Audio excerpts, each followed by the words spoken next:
My name is Barry Galloway. I am the coordinator of Vibrant Communities St. John. And Vibrant Communities is a steward of the poverty reduction strategy for the greater St. John area. Originally, I guess I'd need to go back further than when Vibrant Communities started, but St. John has been working on poverty reduction efforts for the last 10 years. In 2002, they engaged in some work with the Tamarack Foundation and Vibrant Communities Canada to help establish a Vibrant Communities here in St. John to help steward the poverty reduction strategy. In 2004, Vibrant Communities was established fully, and we have a leadership roundtable that is made up of about 40 members of the community from 3 levels of government, residents from the priority neighborhoods where poverty is most concentrated, community organizations, and the business community. And together, the Leadership Roundtable identifies priorities for poverty reduction, and Vibrant Communities helps to steward that process with numerous partners. We have well over 100 partners. In St. John, St. John actually has the highest rate of poverty in Canada for a city. Almost half of the people living in poverty reside in one of the 5 priority neighborhoods that have been identified in St. John. And the majority of poverty seems to exist in single-parent families. So through our poverty reduction strategy, we've identified 4 main pillars of work that need to be worked upon. One is neighborhood revitalization. We really believe that a key to changing poverty in our community is through nurturing neighborhoods and resident leadership. Another area is children and youth. We spend a significant amount of time looking at that area. We've had some great successes in our city with the PALS program and other mentorship programs that have grown from PALS. Probably the most recent is the Promise Partnership with UNBSJ. And they actually have partnered with a couple of the schools that exist in our priority neighborhoods and have found students at the university who are mentored. Every single student from the school has a mentor from the university. So those mentors help certainly in tutoring, in nurturing growth, and really expanding options for children. So they get introduced to the idea of going to university, which may not have even been an option for them before. So that's the type of program. Another area is single parents. We certainly have a great deal of focus on that area because the numbers of people living in poverty seem to, the largest percentage exists within that group. And finally, workforce participation is the other area we really focus on a lot. So we work with a number of organizations on trying to improve opportunities for people to gain and sustain employment.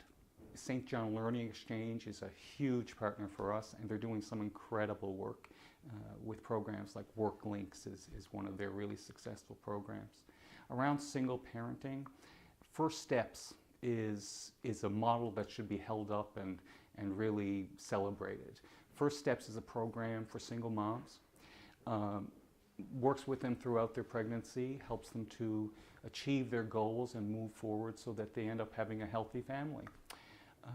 One of the great things that's happening right now with First Steps is they were able to secure funding to do an SROI. Now, an SROI is social return on investment. It's kind of a new way of looking at the return, the financial return on the investment in a program. So we're working with an organization out of Calgary called SIMPAC, and they are actually working with us to evaluate the successes of that program and put kind of a dollar amount on the impact the investment in that program is having on the community. This is kind of a new model for us, and a lot of people in the community have a really close eye on it and are learning as we go. So this is a model we'll probably be using to evaluate successes in the future. It's reducing. Vibrant Communities produces a document every few years when the new census data comes out called Poverty and Plenty. We've done Poverty and Plenty 1 and 2. We're in the process of doing Poverty and Plenty 3. We're waiting on the final StatsCan information to come down, and that won't be available to us until August. But we really keep an eye on the poverty reduction rates here in St. John. 10 years ago, the poverty rate was at 28%. In 2006, it had reduced significantly to about 21%. So we'll see now in the coming months how much further it has reduced. Our goal is to reduce poverty in St. John and Greater St. John to 15%, which is the national poverty rate, by 2015. The working poor is an area we're really trying to look at as well. And in fact, we're engaged in some research right now with John Stapleton out of Toronto, who's done some great work in this area. And we're working with him to kind of create a profile of the working poor in St. John. And again, we're kind of relying on some StatsCan information, and we hope to have that produced shortly as well. But I think the focus is, or what people think is, if you're living in poverty, you're not working. And that's not necessarily so. Certainly there are people who are living in poverty that are not working, but there may be reasons for that. I mean, maybe you have a disability.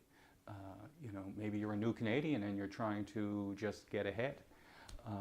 But the majority of people are the working poor, and they're doing whatever they can to maintain a livelihood. And it's becoming increasingly challenging. Yeah, I think that often people have ideas about poverty that are quite negative. And the reality is, you know, poverty is systemic in nature. It's generational.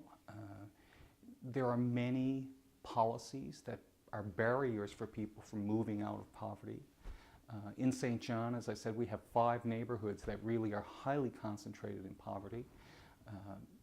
It's difficult if you're living in a situation where your housing is insecure or not adequate, or often people are living in really poor conditions. You're trying to raise a family, you're trying to put food on the table, you're trying to hold down a job. You know, all of these things, people are living in poverty, even though they're making efforts to move out of it. And it's really a challenging way to live. And I commend people who are really trying to move from poverty to a more sustainable livelihood.